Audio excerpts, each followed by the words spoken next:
Pues bueno, pues empezamos nuestra reunión del día de hoy. Buenas noches otra vez, bienvenidos todos, gracias por conectarse. Pues como hemos venido platicando, Gracias, gracias. estamos pues trabajando fuerte en lo que Dios ha puesto en nuestro corazón sobre esta serie sobre las 6 batallas que debemos de ganar.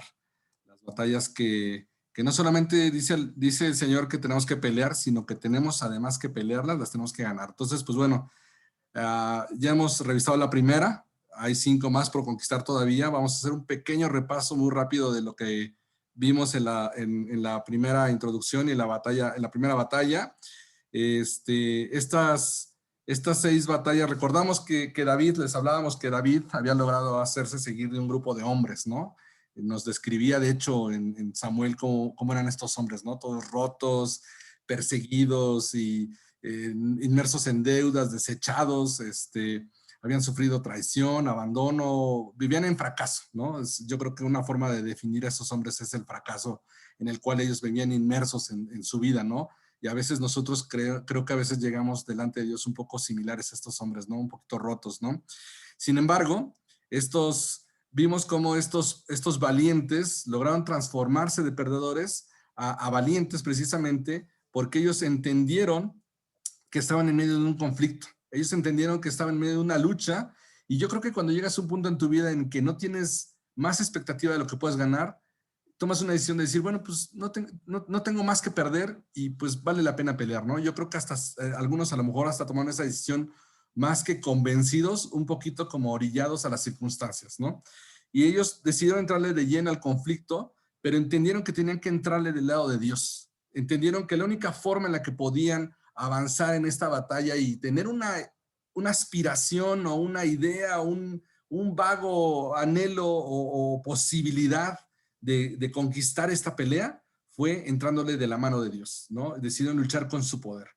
Y entonces fue así como estos perdedores, estos fracasados, estos rotos se convirtieron en estos valientes de David y que para llegar a ser poderosos y reconocidos así como tal, como valientes, tuvieron que pelear 6 batallas esenciales para poder prevalecer personalmente y poder prevalecer también en medio de esta lucha, ¿no? Esas 6 batallas que aquí se las estoy enlistando, la batalla por su identidad, la batalla por la santidad, la batalla por su familia, la batalla contra la ofensa y el dolor, la batalla por sus amigos y la batalla por una fe sólida, ¿sí?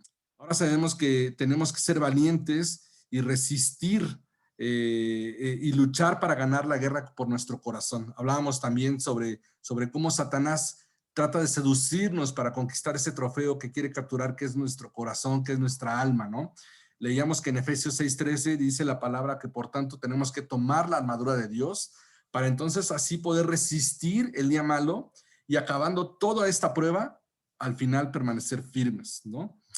También en la sesión pasada aprendimos que Jesucristo conquistó la batalla más importante que podía alguien enfrentar, la batalla más trascendental y que solamente él podía conquistar, solo con el fin de colocarnos nuevamente como vencedores, regresarnos a esa posición que nos corresponde y darnos esa identidad en él. No se ve la pantalla. Perdón, Javo, ¿estás compartiendo? Porque no se ve nada en la pantalla. Se ve un cuadro gris. A ver, dame un segundito, voy otra vez.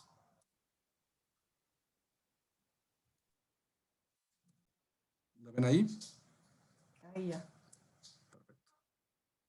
¿La ven ahora? Ahora ya se ve, ahora ya se ve. Ahora ya no se ve. El cuadro gris otra vez. Ah, ok. Cuando me cambio, a ver, dame un segundo. Muy bien, entonces, como les decía, en la sesión pasada hablábamos de que Jesucristo peleó la batalla más importante para restituirnos y recolocarnos como vencedores, darnos esa identidad que Él diseñó y Él definió para nosotros, esa identidad que quiere que descubramos en Él, ¿no? Dios no es un motivador, Él es un creador de destinos, ¿sí? Y nos ha predestinado aún antes de la formación del mundo para darnos esa verdadera propósito, ese verdadero destino, esa verdadera identidad. Las sesiones pasadas aprendimos que nuestra verdadera identidad depende de nuestro creador, no depende de los agentes externos, no depende de las circunstancias, no depende de lo que la gente diga, depende de quién somos en él y quién somos desde la perspectiva de Dios y quién dice que somos de acuerdo a esa perspectiva de Dios, ¿no? Leímos Isaías 41, 9 al 10, donde dice, te he llamado desde los confines de la tierra diciéndote, eres mi siervo, pues te he escogido y no te desecharé. No tengas miedo porque yo estoy contigo. No te desalientes porque yo soy tu Dios. Te daré fuerzas y te ayudaré. Te sostendré con mi mano derecha victoriosa. Ahora sabemos que debemos abrazar esa verdad. Al día de hoy sabemos que tenemos todos los elementos para conquistar esa primera batalla por nuestra identidad y sabemos que Él no nos considera insignificantes.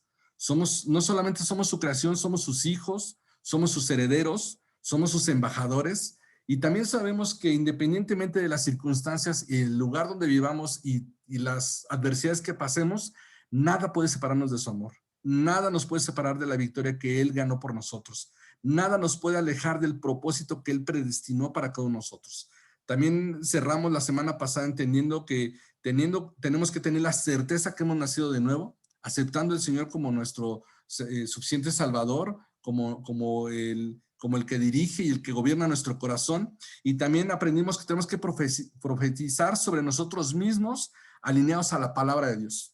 Tenemos que hablar sobre nosotros mismos, aunque a veces no nos sintamos así, aunque a veces no creamos que podemos ser así, aunque a veces no nos veamos en esa condición, tenemos que activar el poder de la palabra, del poder de la palabra de Dios decretada sobre nosotros mismos, el poder creativo de la palabra de Dios. ¿Por qué el poder creativo? Porque la palabra de Dios aún sigue teniendo poder de crear y puede crear nuestra ruta para regresar a nuestro destino, puede modificar las circunstancias que nos han alejado de su propósito. Tenemos que caminar profetizando quién somos de acuerdo a su palabra y alinearnos con la voluntad de Dios, alinear nuestra vida para que entonces eso se convierta en realidad. Esa es la batalla por nuestra identidad. Ahí les compartimos también el archivo que tiene la oración y las referencias bíblicas. Si alguien no lo tiene, avísenos y se los hacemos llegar nuevamente. Pero eso lo hemos aprendido como la primera batalla, ¿no? Bueno, ¿qué viene ahora entonces? ¿No? Una vez que sabemos quién somos en Cristo, nosotros tenemos que comenzar a caminar en una nueva identidad. Una vez que nosotros ya sabemos quién somos, no solamente quién nos creó, sino realmente ese creador, cómo nos ve, cómo nos definió, que ha puesto un propósito, que ha encerrado un destino en cada uno de nosotros, tenemos que empezar a caminar con esa nueva identidad. Y prácticamente es como aprender a caminar desde cero, ¿no? Aunque a lo mejor algunos ya traemos algunos añitos de más, es prácticamente cómo podemos empezar a echar a andar esa nueva identidad siendo las personas que éramos hasta el día de ayer, ¿no? Se detona entonces una nueva batalla. Sin quererlo, esta adquisición de esta nueva identidad nos inunda y nos lleva inmersos a una nueva batalla que tenemos que pelear. Pero lo más importante es de esta batalla que tenemos que pelearla y tenemos que pelearla con la intención de ganar, ¿sí? Esta batalla es la batalla por la santidad. Es una batalla que de inicio parece compleja, que en mi vida personal fue una batalla difícil de pelear y de conquistar, pero sin embargo es una batalla que nosotros tenemos que tener la plena conciencia que tarde o temprano vamos a tener que pelear y tenemos que pelearla con la intención de ganar. Pero antes de avanzar en esta batalla, ¿qué es la santidad? Tenemos que echarnos un clavado para entender realmente qué es la santidad de acuerdo a Dios, ¿no? Pero bueno, el concepto de santidad de Dios no es el concepto de santidad que el mundo define. Definitivamente la santidad no es como nuestra sociedad a veces la concibe. La santidad, como a veces creemos que es y se materializa, no es como el mundo nos señala o la describe, ¿no? Y muchas veces la santidad de nuestra sociedad pareciera que es una pretensión de perfección, ¿no?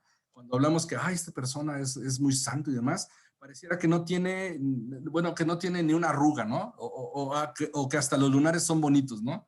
Pareciera que la santidad es una perfección completa, ¿no? O aquellas personas que creen buscar la santidad, creyeran que la santidad es igual a vivir sin error, ¿no? Y eso es una falsedad de parte del mundo, ¿no? O a veces creemos que la santidad es igual a la religiosidad. Creemos que la santidad solamente está encerrada en ritos o en hábitos o en procesos religiosos que nos encadenan a la larga, ¿no? También creemos a veces, o el mundo nos hace creer que la santidad es una falsa inocencia, ¿no? A veces pensamos que la santidad es como si nosotros no hubiera una sola mancha de malicia en el corazón de las personas, ¿no? Y aunque sabemos que hay esa malicia, pareciera que esa inocencia es muy superflua o es una inocencia fabricada o ficticia, ¿no? Cuando realmente es muy difícil, ¿no? Creemos que la santidad es una inocencia prefabricada, es una inocencia tratando de forzar esa inocencia y tratando de pasar como inocentes, ¿no? Creemos a veces también que la santidad es igual o es un sinónimo a ingenuidad. Creemos que cuando una persona creemos que es muy ingenua, decimos, ay, pobrecito, es muy santito, ¿no? Es como ay, tanto que le falta por entender de la vida o por descubrir. Inocente criatura, ¿no? Sea inocente o no sea inocente, creemos que la santidad es igual a no conocer el otro lado de la moneda. Creemos que la santidad es lo mismo que no entender que hay otras aristas en la vida por las cuales tenemos que lidiar, ¿no? O lo peor, ¿no? La santidad a veces se asume como símbolo de debilidad, ¿no? O como un signo de debilidad en carácter, de debilidad en fuerza, de debilidad en poder de decisiones, o una debilidad en la identidad, ¿no? O un refugio para la debilidad, ¿no? Ah, yo prefiero ser santo porque entonces prefiero no hacer como los demás, ¿no? Entonces, prácticamente el concepto de santidad que el mundo nos vende lo podemos ejemplificar con este personaje que les pongo aquí a la derecha, ¿no? Señor Flanders, ¿no?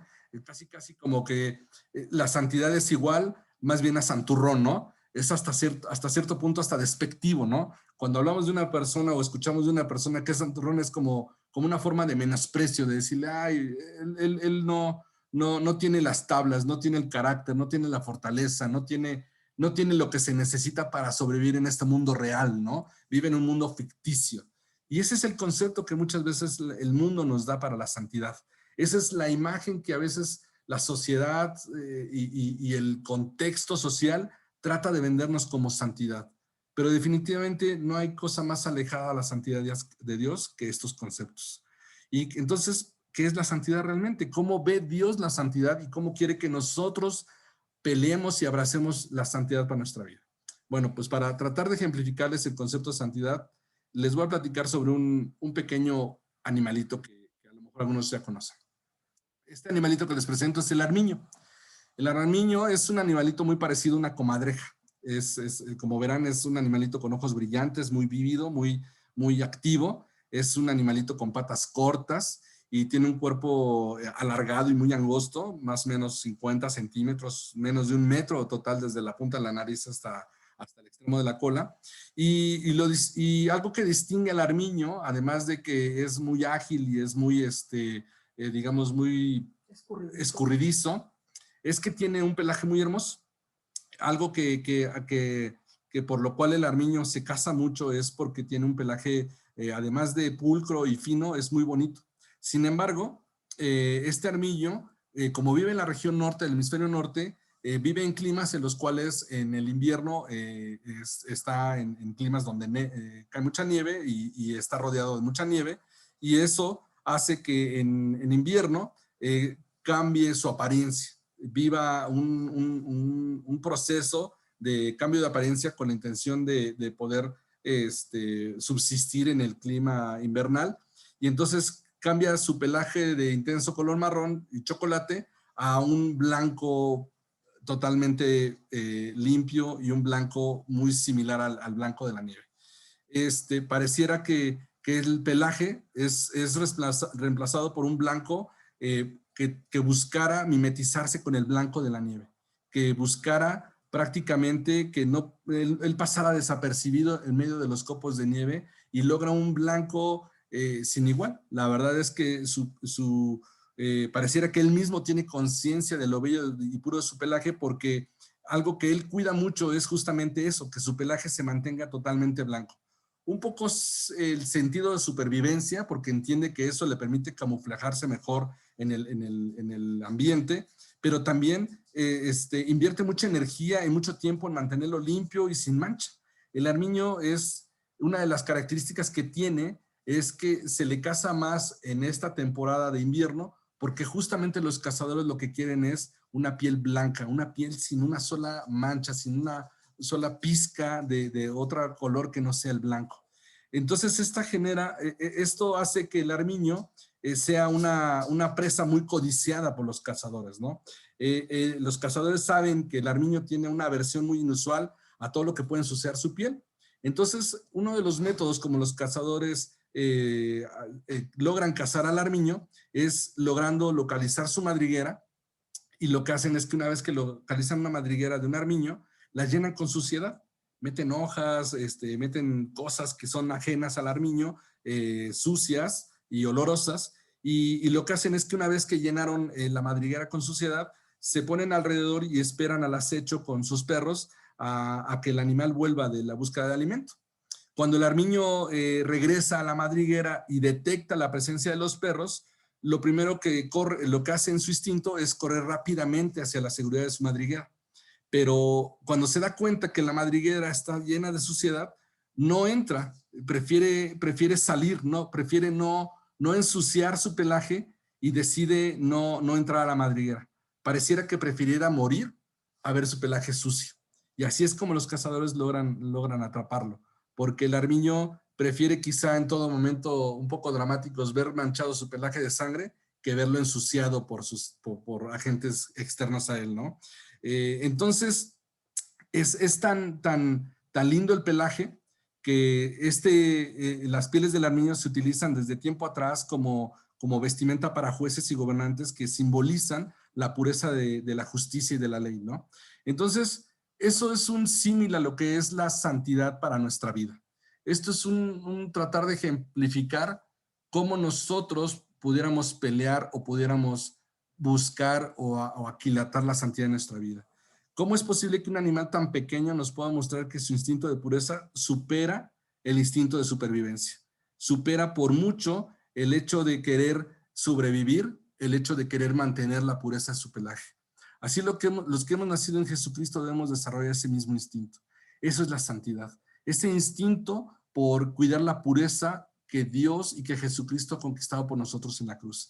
Es un instinto que nace en nuestro corazón por aquilatar, por valorar y por darle importancia a la obra de la cruz en nuestra vida, a la pureza que trae la obra de la cruz en nuestra vida, la pureza que trae de saber nuestra nueva identidad en Cristo cuando nosotros sabemos que Él hizo esa gran obra por nosotros.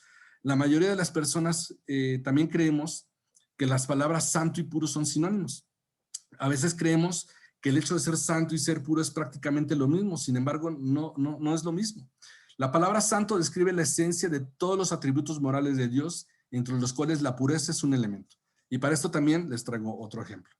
El diamante nace del carbón, el cual después de un proceso de muchos años y bajo mucha presión, el carbón logra cristalizarse hasta formar lo que conocemos como un diamante en bruto, un cristal en el cual, debido a la temperatura y a la presión, se convierte en un cristal prácticamente transparente, nítido, ¿no? Sin embargo, un diamante en bruto tiene valor, es hermoso y es bonito, pero no tiene el mismo valor hasta que se le extrae, se le remueve las impurezas y se pule. Es entonces cuando reluce su verdadero esplendor y reluce la plenitud del potencial que tiene el diamante. Así justamente es como cuando Isaías contempló y escribió en Isaías 6:3 esta visión que tiene Dios mismo en su trono, ¿no? La palabra dice que él vio a Dios sentado en su trono y dice que lo vio excelso y sublime, ¿no? Con su manto llenando el templo y ángeles que le rodeaban, volando alrededor, cantidad inmensa de ángeles, y que todos ellos al unísono decían: santo, santo, santo es el Señor Todopoderoso. Y dice: toda la tierra está llena de su gloria. No, los ángeles no estaban diciendo que el Señor era poderoso, no estaban diciendo que el Señor es puro, que el Señor es amoroso, que el Señor es justo, que es misericordioso, que todos estos atributos que Dios tiene en sí mismo y que también lo es, sino ellos decían santo. ¿Por qué decían santo? Porque la palabra santo describe la suma de toda la excelencia moral de Dios. Santo nos transmite en una sola palabra cuáles todos los atributos de la esencia moral de Dios: el amor, la pureza, la justicia, su misericordia, su su amor eterno y su fidelidad hacia nosotros están encerrados, así como en este cristal está en el diamante, están en la palabra santo. La palabra santo es una forma de encerrar y describir la suma de todos sus atributos de la esencia de Dios.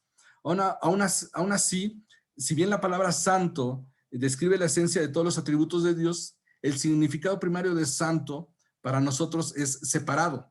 No es en el mismo sentido como lo puede ser para describir los atributos morales del Señor, sino más bien santo para nosotros significa separado. Y no separado en el sentido de estar aparte de algo, no estar separado en el sentido de no pertenencia o separado en el sentido de exclusión, sino más bien en el sentido de que tenemos una excelencia superior. Para nosotros la palabra santo significa que nosotros hemos sido apartados en un destino diferente. Nosotros fuimos separados porque tenemos un propósito predestinado diferente al de los demás, una excelencia superior, un destino en el cual Dios apartó y nos preparó y nos configuró antes de la formación del mundo para que nosotros lo alcanzáramos, y que no es el mismo destino que diseñó para la gente que nos rodea, a veces ni siquiera para las personas de nuestra misma familia. Fue necesaria la configuración de nuestros padres para que Él pudiera, predestinándonos, crearnos de tal forma para que nosotros alcanzáramos un destino específico. Por eso somos santos, porque el significado de la palabra santos atribuible a nosotros es que el Señor mismo nos apartó para un destino específico, para un propósito específico. Nos ha dotado y nos ha equipado de tal forma para que nosotros pudiéramos alcanzar ese nivel de excelencia diferente y superior, para que nosotros cumplamos el propósito por el cual nos ha traído a esta tierra. Entonces, así como Dios intrínsecamente es santo, Dios tiene esta pertenencia y esta característica por naturaleza, por lo cual la santidad de Dios no puede ser corrompida. Como hablábamos hace un momento, la palabra santo encierra todas las características de la esencia moral y la esencia espiritual de Dios, el poder, el amor, la justicia, pero es tal la santidad de Dios que no puede ser corrompida por algo diferente a lo que es Dios. El mal tiene tanta posibilidad de invadir la pertenencia o las características de Dios, como la oscuridad tiene tanta posibilidad de infiltrar la luz. ¿Dónde lo vemos esto? Lo vemos en su palabra. En 1 de Juan 1:5 dice: Dios es luz y en él no hay nada de oscuridad. En la santidad de Dios no hay margen de error. En la santidad de Dios no hay posibilidad alguna de que haya una mancha. No existe el riesgo alguna de que sea corrompido. En la santidad de Dios no existe la factibilidad de que sea tocada por la maldad.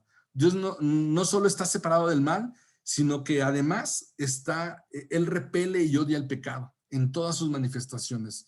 La santidad de Dios es tan pura que por eso retomaba el ejemplo del armiño, porque es una piel tan pura y tan blanca que hace símil a la nieve, pero evidentemente no se puede asimilar a la pureza de Dios. La pureza de Dios y la santidad de Dios es única y es exclusivamente para Él.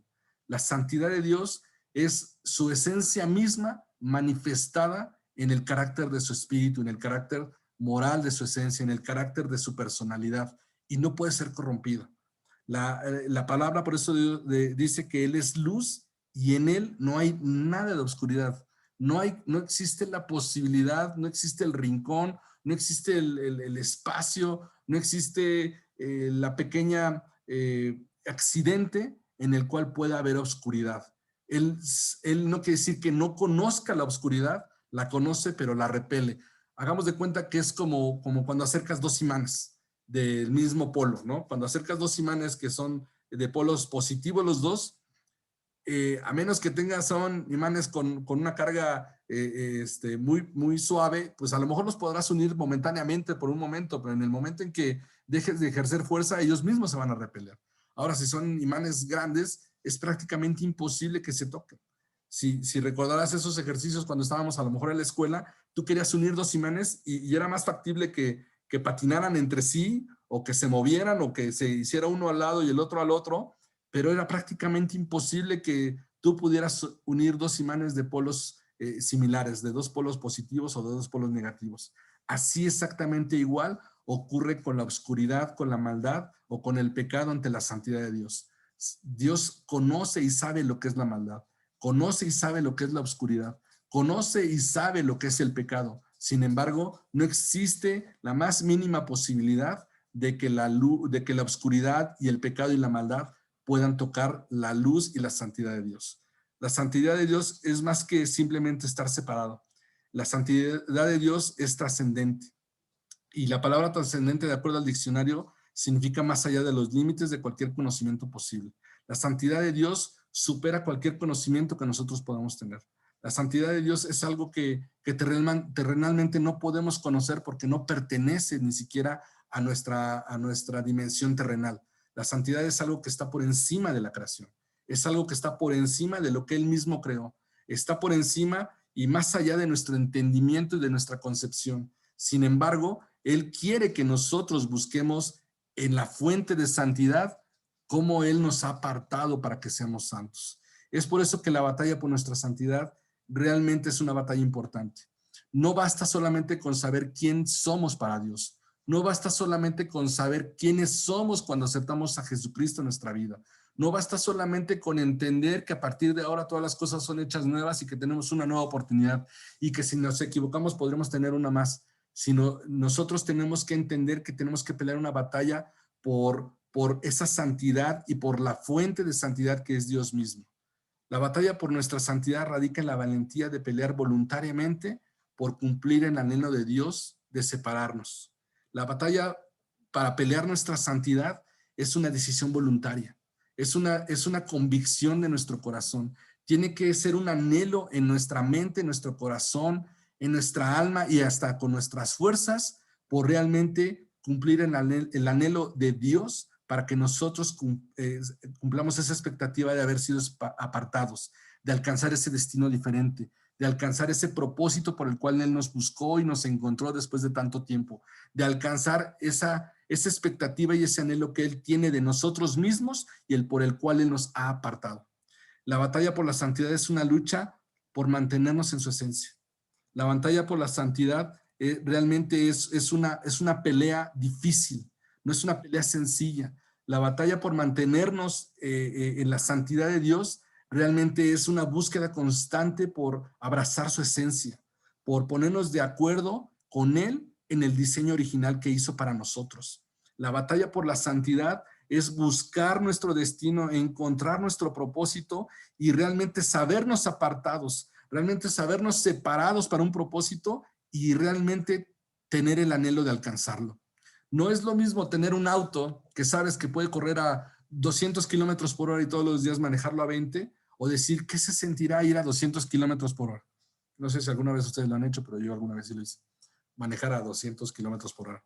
Y la realidad es de que, pues además de que da miedito, sí es una sensación muy diferente a ir a 80 kilómetros por hora. Es exactamente eso, es la santidad. No solamente saber que podemos lograrlo, sino realmente querer alcanzarlo.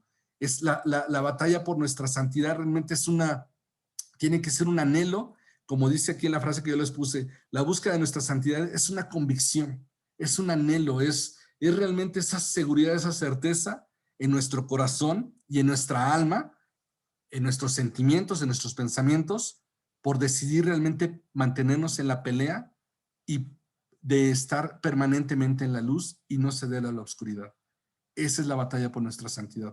No solamente saber que Dios nos ha apartado, no solamente saber que Dios nos ha alcanzado, sino saber que todo esto tiene un propósito.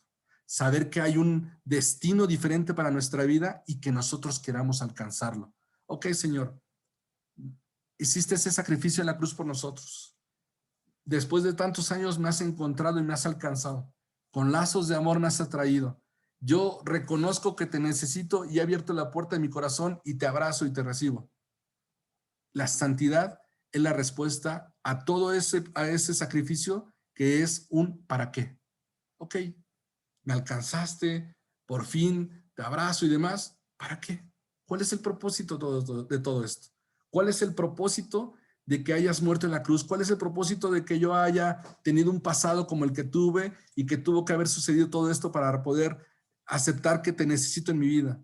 Es la pelea por nuestra santidad. Es la convicción en nuestro corazón y en nuestra alma de que nosotros tenemos que permanecer en la luz sin ceder a la oscuridad. Aparte de Dios, nada es santo en sí mismo. Fuera de la santidad natural, intrínseca y trascendente que Dios es, nada es santo en sí mismo. Ese nivel de santidad no existe en la creación por sí sola. No puede ser generado fuera de la naturaleza de Dios. Para las personas o para que las cosas sean santas, Dios debe de santificarlas. Para que nosotros podamos entender la santidad y podemos ser apartados, para que podamos alcanzar ese destino, para que podamos tener ese nivel de excelencia superior, para que Dios realmente pueda impulsarnos a alcanzar nuestro propósito, Él debe de santificarnos, Él debe de apartarnos, Él debe de purificarnos, Él debe de pulirnos, así como el diamante que yo les ponía hace un momento. Él tiene que hacernos santos, Él tiene que poner su mano sobre nosotros y tiene que apartarnos para decirnos: no solamente te compré, no solamente te hice, no solamente te conozco desde el vientre de tu madre, sino además yo te he apartado, yo te he santificado. A través de Jesucristo, nosotros nos hemos identificado con Él, con su muerte y con su resurrección. Pero una vez que Jesucristo reconquistó nuestra posición y nos restituyó, su interés es que nosotros nos mantengamos ahí. El interés de Jesucristo es que nosotros nos mantengamos plenamente conectados, que encontremos totalmente la plenitud y seamos completos y funcionales en Él. No solamente Él murió por la cruz para regresarnos a la casa, sino que nosotros permanezcamos en la casa del Señor. En Apocalipsis 19:8 dice: a ella se le ha concedido vestirse de lino blanco y puro de la más alta calidad, pues el lino de la más alta calidad representa las buenas acciones del pueblo de Dios. Así justamente eso es lo que representa la santidad. Jesucristo murió en la cruz para vestirnos y revestirnos del lino más fino y del lino más puro y del lino más santificado que Dios pueda poner en nosotros. Y así como el armiño cuida su pelaje y cuida su vestimenta, así es lo que Dios espera de nosotros con la santidad. Una vez que yo pagué en la cruz con sangre, una vez que yo sufrí la aflicción y que yo pagué el precio que tenía tu eternidad, que tenía tu alma y que estaba sobre tu vida, ahora lo que yo te he revestido nuevamente con un lino puro, blanco y fino, y mi intención es que permanezcas a ti. En el instante en que creemos y aceptamos a Cristo como nuestro Salvador, Dios nos hace justos y santos a sus ojos. En el momento que nosotros decidimos en transicionar de una ceguera, de una ignorancia o de una oscuridad de nuestra alma y pasamos a la luz, pasamos a la verdad, pasamos a la vida, pasamos a la resurrección en Cristo, entonces Él quiere que nosotros, Él nos hace justos y santos y quiere que permanezcamos ahí. Pasamos el resto de nuestras vidas permitiendo que la santidad que poseemos en Él sea transferida al papel de nuestros pensamientos, de nuestras palabras y de nuestras acciones. Esa es la manifestación de la santidad en nuestra vida. Cuando nosotros nos aferramos al resultado del sacrificio de la cruz en nuestra vida. Cuando nosotros peleamos porque el resultado del sacrificio de la cruz se mantenga en nuestra vida. Cuando nosotros estamos conscientes que Jesucristo ya hizo una parte, pero que nosotros tenemos que hacer la otra parte para mantenernos en el beneficio de la cruz en nuestra vida. Como nuevas criaturas con pleno entendimiento de quiénes somos, debemos pelear porque nuestra mente, nuestros pensamientos, nuestras palabras, nuestras acciones sean alineadas a la voluntad de Dios, sean alineadas a la pureza que Él quiere en nosotros, sean alineadas a esa nueva configuración que Él ya nos dio. Eso es la verdadera santidad. Quiere que nosotros, no una vez recibiendo el beneficio de la cruz, regresemos a lo que hacíamos antes. Que una vez recibiendo el beneficio de la cruz, Él no espera que regresemos a esa vieja forma de pensar, o regresemos a esa vieja forma de vivir, o regresemos a esas viejas costumbres, ¿no? O que regresemos a lo mejor a esas viejas compañías, ¿no? Pero bueno, ¿qué sucede entonces si de repente yo conocí al Señor, recibí al Señor y de repente me equivoco o vuelvo a caer presa de la tentación del pecado? o vuelvo a caer de repente, me encuentro nuevamente con esos pensamientos que lidian en mi mente y que constantemente me bombardean, ¿no? O sin darme cuenta, todo iba muy bien y china, estoy otra vez hablando estas palabras que yo no quería hablar, o que Dios ya me dijo específicamente que tengo que quitar de mi vocabulario, ¿no? O qué tal si de repente queremos, abrazamos la salvación de Dios, venimos con la pila puesta para reconstituir nuestra vida y regresamos otra vez a esas malas influencias, a esas malas compañías, regresamos a esos viejos hábitos, a esos vicios, esa forma de pensar, a esa forma de vivir, a esa dependencia o a esa adicción. ¿Qué sucede? Bueno, la palabra también nos dice que si vivimos en la luz, así como Dios está en la luz, entonces tenemos comunión unos con otros y la sangre de Jesús, su Hijo, nos limpia de todo pecado. Nosotros tenemos que saber que la obra de la cruz no ha sido en vano. Y la obra de la cruz no caduca por nuestros pensamientos y no caduca por lo que nosotros podamos hacer. Caduca en el día que nosotros le damos la espalda. Y si nosotros rehusamos o más bien rechazamos el beneficio de la cruz en nuestra vida, es entonces cuando nosotros empezamos a perder la batalla por nuestra santidad. La verdadera santidad se encuentra en la persona de Jesucristo. Y para nosotros entender la santidad como Él la quiere para nosotros, tenemos que conocer la persona de Jesucristo. Debemos crecer en el conocimiento de nuestro Dios para poder entender realmente la santidad que Él conquistó en la cruz para nosotros y que seamos celosos de abrazar esa santidad en nuestra vida. Tenemos que tener esa llenura del Espíritu de Dios en nuestras vidas. Y lo más importante, cuando nosotros empezamos a abrazar la verdadera santidad, cuando empezamos a conocer en qué áreas de nuestra vida Dios quiere que trabajemos en esa santidad, puede ser a lo mejor en esas relaciones, puede ser en nuestra forma de pensar, puede ser en nuestra sexualidad, puede ser a lo mejor en las compañías que tenemos, puede ser en la forma como hablamos, puede ser muchas áreas, pero cuando nosotros nos sumergimos en la palabra, cuando realmente nosotros nos dedicamos a buscar y conocer la persona de Jesucristo, es entonces cuando el Espíritu nos llena y empezamos a entender la santidad que Él quiere para nosotros. Empezamos a abrazarla, empezamos nace en nosotros hasta un celo de decir, no me puedo permitir caer nuevamente.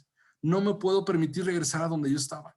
No me puedo permitir, es como cuando vas en un videojuego y vas en el nivel 100, ¿no? Y de repente dices, bueno, mejor me voy a regresar a algo más tradicional. Serpientes escaleras, ¿no? No sé cuántos jugaron alguna vez serpientes escaleras. Pero es cuando ya vas en la escalera y te faltan 2 tiros de dado para llegar a la meta y te vas a llevar la bolsa que está en medio de la apuesta, ¿no? Y de repente dices, híjole, si me sale un 3 es una serpiente y esa es esta serpiente enorme que te lleva a la casilla 2, ¿no? Pues no me puedo permitir caer en la serpiente. No puedo regresar. Es más, no puedo ni siquiera regresar dos niveles más porque el que viene atrás de mí me va a regresar. Así es el celo que nosotros desarrollamos por cuidar nuestra santidad cuando sabemos lo que Jesucristo ha preparado para nosotros. La única forma de aquilatar la santidad es conocer cómo la diseñó Él para nosotros y no como el mundo la dice. No encerrada en un ritual, no encerrada en una debilidad, no encerrada en una falsa inocencia. La santidad que Dios ha diseñado para nosotros es para que nosotros realmente conquistemos nuestro destino. La santidad que Dios ha diseñado para nosotros es para que nosotros alcancemos la plenitud del propósito de Dios en nuestra vida. La plenitud del propósito de Dios en nuestra vida, no un fragmento, no una parte, no solo en una área. No, fíjate que te fue bien con tu familia, pero híjole, acá sí te fue re mal. No. La santidad que Dios ha diseñado para nosotros es porque Él quiere que demos el 100%. No nos quedemos a la mitad. No nos quedemos al ya merito. No nos quedemos como la porra en México que es tan famosa, el sí se puede, ¿no? El sí se puede, en lugar de ser un grito de aliento, es un grito derrotista de decir, híjole, pues échale ganas y a lo mejor lo logramos. Dios no es un Dios de sí se puede. Dios, Él ha diseñado esa santidad no con la intención de excluirnos, sino de llevarnos a la meta. No con la intención de separarnos para rehusarnos o quizá quitarnos, sino más bien para podernos alcanzar y ser realmente asertivos a lo que Dios ha diseñado para nosotros. La palabra en 2 Corintios 3:18 dice, así que todos nosotros, a quienes nos ha quitado el velo, podemos ver y reflejar la gloria del Señor. El Señor, quien es el Espíritu, nos hace más y más parecidos a Él a medida que somos transformados a su gloriosa imagen. La única forma de entender la santidad y de conocer la santidad para nuestro beneficio es a medida que nosotros somos transformados a su imagen. Y la única forma de ser transformados a su imagen es conociéndole, pasar tiempo con él, buscarle incansablemente de mañana, de tarde y de noche, apartando un tiempo, tomando ese celo para decir, este tiempo es para mí con Dios, este tiempo es tú, Señor, y soy yo.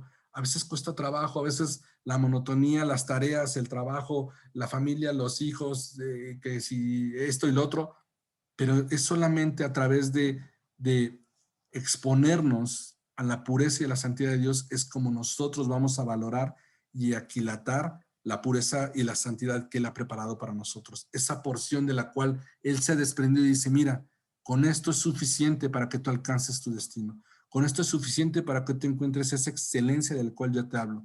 Con esto es suficiente para que tú puedas pelear y lograr alcanzar la plenitud del propósito que yo he depositado en ti, aún antes de la formación del mundo. Recuerda que todos los días entramos al campo de batalla, por nuestra alma. Todos los días nosotros nos enfrentamos con pruebas en las cuales la única forma de no perecer es conociendo a Jesús. Todos los días entramos a ese campo de batalla donde hay un enemigo y que la palabra lo describe como león rugiente, esperando a que nosotros demos un paso en falso y esperando que nosotros nos equivoquemos, esperando que nosotros, en lugar de decirnos, digamos, bueno, no más tantito, esperando que nosotros digamos, ay, es que pues va a pensar que ya no le hablo por payaso, ¿no? Como ahora va a decir que soy muy santurrón y regresar a esas amistades, regresar a esas relaciones, regresar con esas personas. Con Jesús vamos de gloria en gloria y de victoria en victoria. La única forma de vencer esa batalla diaria es exponiéndonos a la totalidad del propósito de Dios. Y es solamente así. Solo cuando nosotros aceptamos y entendamos esta verdad de luchar por la santidad personal, es entonces cuando estaremos preparados para ganar las próximas batallas. Mientras más permitamos que la santidad de Dios cautive nuestro corazón a un nivel consciente, es entonces cuando más vamos a luchar porque su voluntad se establezca en nuestra vida. Cuando nosotros permitamos que el amor, que la fidelidad, que el propósito de Dios en nuestra vida realmente nos enamore, nos cautive, nos emocione, es entonces cuando entonces vamos a nosotros a encontrar la fortaleza para luchar porque su voluntad se realice en nuestra casa y en nuestra familia, porque su voluntad se establezca en nuestro trabajo, en nuestra comunidad, porque su voluntad y su propósito realmente explote y dé el 100%. La batalla por nuestra santidad no es algo forzado, es algo que nos debe de apasionar. La batalla por la santidad es algo que cuando nosotros nos exponemos al verdadero propósito de Dios, al verdadero amor de Jesucristo para nuestra vida, es cuando decimos, ¿cómo le voy a decir que no? ¿Cómo me voy a permitir negarme esta eternidad por una mala decisión, por una mala palabra, por un momento de diversión, entre comillas, por un momento de placer, entre comillas? Cuando Dios cautiva nuestro corazón, la santidad es algo que brota de nuestro interior. La santidad es algo que anhelamos. Y no es ese concepto de santidad como el mundo lo decía, como yo le decía hace un momento. La santidad es un hecho de decir, híjole, Señor, no quiero que nada me aparte de ti. Así como tu palabra dice que nada que lo que ha sido creado en esta tierra y nada de lo que está en lo alto, ni en lo profundo, ni en ninguna cosa creada me puede apartar de ti, yo decido que ni siquiera yo mismo tenga la capacidad de apartarme de ti. Ni siquiera mis pensamientos, ni siquiera mis decisiones. ¿Por qué? Porque la santidad es justamente algo que Dios busca que nosotros desarrollemos. La palabra en primera de Pedro dice, así que preparen su mente para actuar y ejerciten el control propio. Pongan toda su esperanza en la salvación inmerecida que recibirán cuando Jesucristo sea revelado al mundo. Por lo tanto, vivan como hijos obedientes de Dios. No vuelvan atrás a su vieja manera de vivir con el fin de satisfacer sus propios deseos. Antes lo hacían por ignorancia, pero ahora sean santos en todo lo que hagan, tal como Dios, quien los eligió, es santo. Pues las Escrituras dicen, sean santos porque yo soy santo. La santidad de Dios no es para el beneficio de Dios. La santidad de Dios es para nuestro beneficio. ¿Por qué? Porque dice que así entonces vamos a encontrar, vamos a ser encontrados como hijos obedientes delante de Él. Vamos a ser encontrados como hijos aceptos. ¿Cuántos padres no les gusta un hijo obediente? Les iba a decir que levanten la mano, pero no los veo. Pero yo sí la levanto. Si algo llena el corazón de un padre, es ver a un hijo obediente. Si algo satisface el alma de un padre, es saber que un hijo es obediente. Y la palabra aquí también nos dice, pues la Escritura dice, sean santos porque yo soy santo. Cuando nosotros abrazamos la santidad de Dios, entonces adoptamos el ADN del Padre. Adoptamos el ADN espiritual de Dios y decimos, somos tus hijos. Amamos lo que tú amas. Odiamos lo que tú odias. Buscamos ese propósito en nuestra vida porque sabemos que ese es el para qué.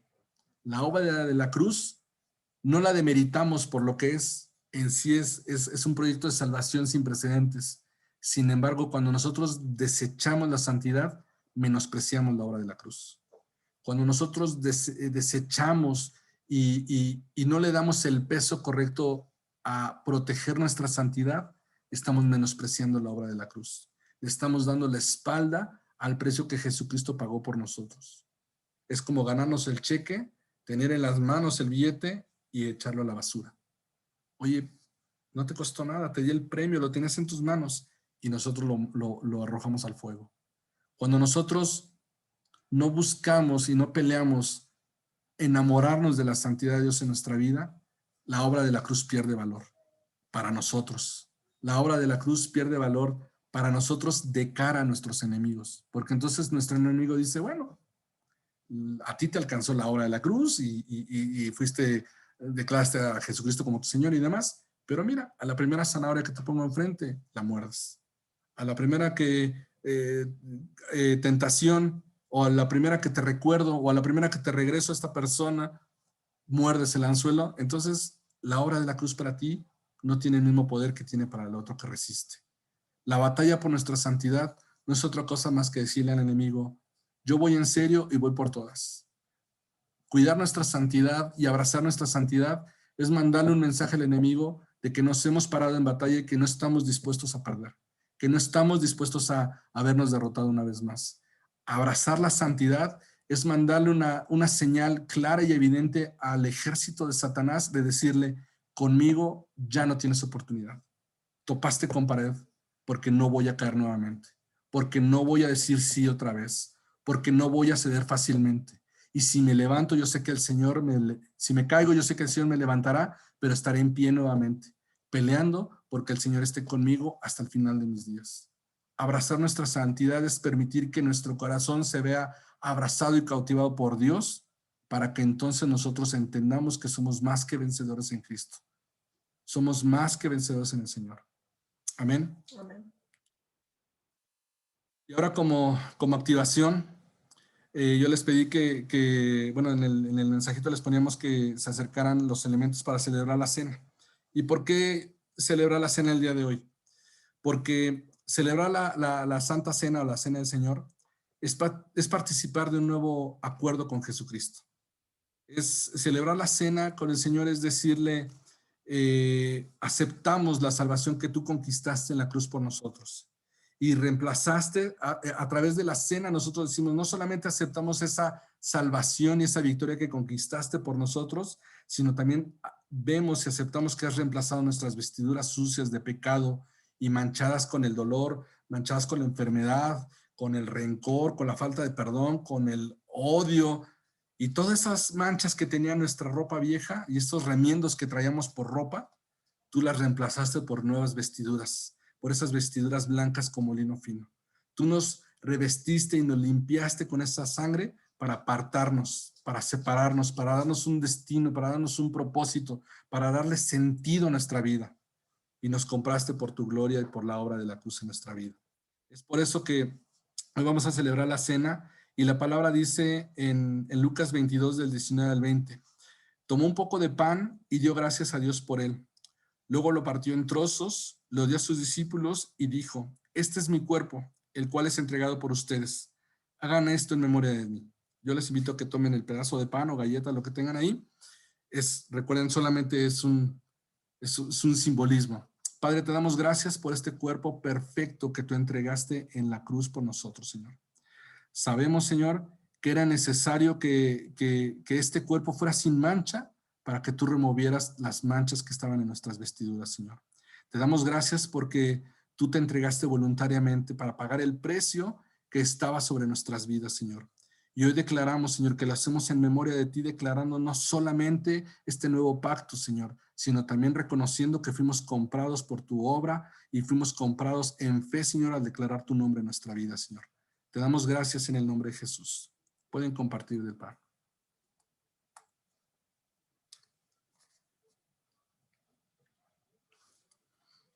Ahí mismo en Lucas 22 dice: después de la cena, tomó en sus manos otra copa de vino y dijo: esta copa es el nuevo pacto entre Dios y su pueblo, un acuerdo confirmado con mi sangre, la cual es derramada como sacrificio por ustedes. Esta sangre y la sangre de Jesucristo está viva y sigue teniendo poder, es vigente. No es como la sangre humana que una vez que se expone se hace costra, se seca y muere. La sangre de Jesucristo está viva. Y cuando nosotros celebramos la cena simbólicamente con el jugo o con agua, en el caso que no tengan jugo, estamos diciendo: esta sangre viva y que tiene poder, síguete ejerciendo el mismo poder en mi vida hoy y para siempre hasta que yo me encuentre contigo. Es una señal clara en nuestra vida, es un nuevo pacto que sella la obra de la cruz, pero lo más importante, que nos reposiciona de acuerdo al destino y de acuerdo a la voluntad que Dios tiene para nuestra vida. Nos santifica, nos aparta, nos separa de lo que éramos para lo que vamos a hacer. Padre, te damos gracias por la sangre derramada en la cruz, Señor. Y hoy la levantamos delante de ti, aceptando conscientemente, Señor, que esta sangre nos aparta, nos santifica, nos purifica y nos limpia, Señor. Hoy sabemos que delante de ti somos nuevas criaturas, pero también declaramos que esta sangre, Señor, que hoy recibimos y honramos, Señor, también proclama tu victoria, proclama tu resurrección, proclama tu regreso, Señor. Ven pronto, Jesús, y te damos gracias, Señor, porque sabemos, Señor, que somos tu nación santa, tu pueblo escogido, Señor. Te damos gracias, Padre, porque sabemos, Señor, que esta sangre tiene sentido en nuestra vida, Señor, y que acuñaremos y que aquilataremos nuestra santidad para que esta sangre no sea menospreciada, Señor, para que esta sangre no pierda ese valor en nuestra vida, Señor, sino al contrario se potencialice, se amplifique, Señor, y rompa yugos de maldad en nuestra generación y en las generaciones futuras, Señor. Hoy recibimos esta sangre, Señor, con el efecto y con el potencial y con toda la capacidad que tiene en lo espiritual y en lo natural para nuestra vida, Padre. Te damos gracias en el nombre de Jesús. Amén. Podemos compartir el jugo.